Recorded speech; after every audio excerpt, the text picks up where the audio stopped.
नमस्कार। आज हम एक ऐसे सफर पर निकलेंगे जो करीब करीब 200 साल लंबा है। ये एक कहानी है उन लेजिस्लेटिव रिफॉर्म्स की, उन कानूनों की जिन्होंने दुनिया के सबसे बड़े, सबसे डिटेल्ड संविधानों में से एक, हमारे भारतीय संविधान को शेप दिया। मतलब ये कहानी है एक ट्रेडिंग कंपनी से एक सॉवरेन नेशन बनने की। तो इस पूरे सफर को आसानी से समझने के लिए हम इसे 3 हिस्सों में देखेंगे। सबसे पहले हम बात करेंगे कंपनीज रूल की, यानी जब एक ट्रेडिंग कंपनी का राज था। फिर हम देखेंगे कि कैसे सत्ता सीधे ब्रिटिश क्राउन के हाथों में चली गई, और आखिर में हम उस दौर में चलेंगे जब भारत का अपना संविधान बनाया जा रहा था। तो हमारी कहानी की शुरुआत किसी सरकार से नहीं, बल्कि एक ट्रेडिंग कंपनी से होती है। जी हाँ, एक ऐसी कंपनी जिसकी ताकत इतनी ज्यादा बढ़ गई थी कि ब्रिटिश पार्लियामेंट को लगा कि अब इसे कंट्रोल करना जरूरी है। तो सबसे पहली कोशिश हुई 1773 के रेगुलेटिंग एक्ट से, जब ईस्ट इंडिया कंपनी पर थोड़ी लगाम कसने की कोशिश की गई। लेकिन यह काफी नहीं था, तो बहुत जल्द एक नया और ज्यादा सोफिस्टिकेटेड सिस्टम लाया गया। यह था 1784 का पिट्स इंडिया एक्ट, और इसने एक डुअल कंट्रोल सिस्टम बनाया।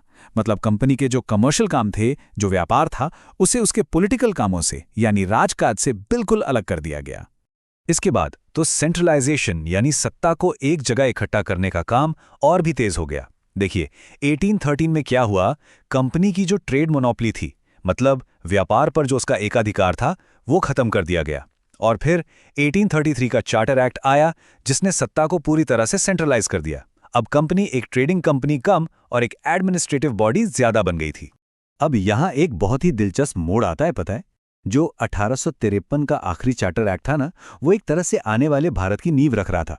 ऐसा पहली बार हुआ कि लेजिस्लेटिव और एग्जीक्यूटिव फंक्शंस यानी कानून बनाने और उसे लागू करने वाले कामों को अलग किया गया। और सबसे बड़ी बात, भारतीयों के लिए भी सिविल सर्विसेज के दरवाजे खोल दिए गए, वो भी कंपटीशन के जरिए। यहीं से एक मेरिट बेस्ड सिस्टम की शुरुआत हुई।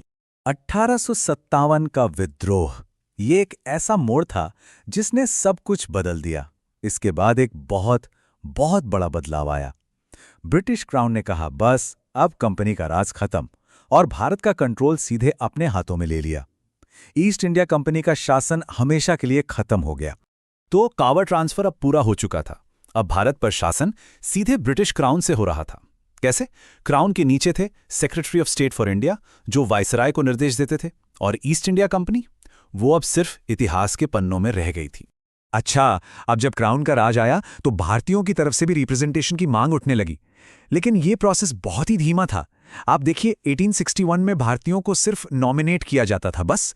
फिर 1892 आते आते इनडायरेक्ट इलेक्शंस की शुरुआत हुई, और सोचिए 1909 में जाकर कहीं पहले भारतीय सदस्यों को एग्जीक्यूटिव काउंसिल में शामिल किया गया। 1919 में एक नया एक्सपेरिमेंट शुरू हुआ जिसे कहते हैं डायरकी या द्वैध शासन। अब ये थोड़ा कॉम्प्लेक्स था। इसका मतलब ये था कि प्रांतों में कुछ सब्जेक्ट्स, जैसे मान लीजिए हेल्थ और एजुकेशन, वो तो दे दिए गए भारतीय मिनिस्टर्स को, लेकिन असली पावर जैसे कि फाइनेंस और पुलिस, वो सारे जरूरी विभाग अंग्रेजों ने मजबूती से अपने ही कंट्रोल में रखे। लेकिन ये जो दोहरी शासन वाली प्रणाली थी ना प्रांतों में, ये ज्यादा चली नहीं। इसे अनवर्केबल माना गया। तो 1935 में इसे खत्म कर दिया गया, और इसकी जगह प्रांतों को और ज्यादा ऑटोनॉमी मतलब स्वायत्तता दी गई। ये सेल्फ गवर्नेंस की तरफ एक बहुत बड़ा कदम था। और अब बात करते हैं गवर्नमेंट ऑफ इंडिया एक्ट 1935 की। ये शायद उस दौर का सबसे जरूरी दस्तावेज था। इसे तो अक्सर एक मिनी कॉन्स्टिट्यूशन भी कहते हैं। और क्यों?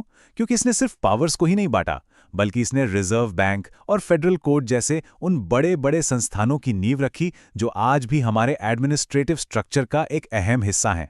और फिर आज़ादी का काउंटडाउन शुरू हो गया। 1942 के क्रिप्स मिशन के फेल होने से लेकर 1947 के माउंटबेटन प्लान तक चीजें बहुत तेजी से आगे बढ़ीं। और आखिर में इंडियन इंडिपेंडेंस एक्ट ने भारत पर ब्रिटिश हुकूमत का हमेशा हमेशा के लिए अंत कर दिया।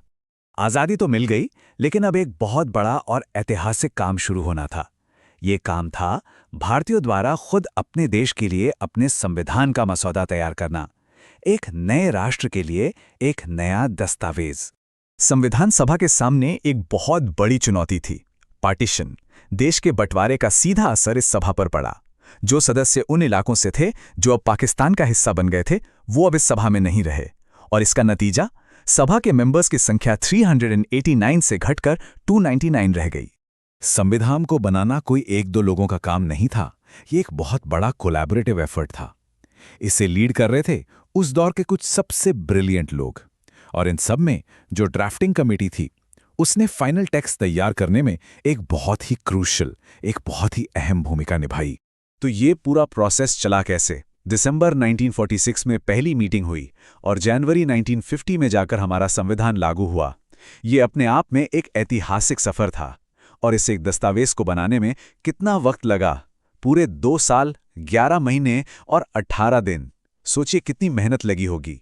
तो आखिर में हम भारतीय संविधान को कैसे समझें? ये दो चीज़ों का एक बहुत ही खूबसूरत मेल है। इसका जो शरीर है, मतलब जो इसका एडमिनिस्ट्रेटिव ढांचा है, वो तो हमें 1935 के एक्ट से मिला, लेकिन इसकी आत्मा यानी इसके फंडामेंटल राइट्स, इसके डेमोक्रेटिक वैल्यूज़, वो सीधे सीधे भारत के स्वतंत्रता संग्राम की देन है। तो सवाल ये उठता है कि कानूनों और संघर्षों की ये 200 साल लंबी यात्रा जो इस एक दस्तावेज पर आकर खत्म हुई, वो आज भी भारत के भविष्य को कैसे दिशा दे रही है? खैर, ये हमें वो मजबूत ढांचा देती है जो इतने उतार चढ़ावों के बाद भी दुनिया के सबसे बड़े लोकतंत्र को एक साथ जोड़े हुए हैं। ये एक ऐसी विरासत है जो एक ट्रेडिंग कंपनी के चार्टर से शुरू हुई थी और आज 1 अरब से ज्यादा लोगों की जिंदगी को गाइड कर रही है।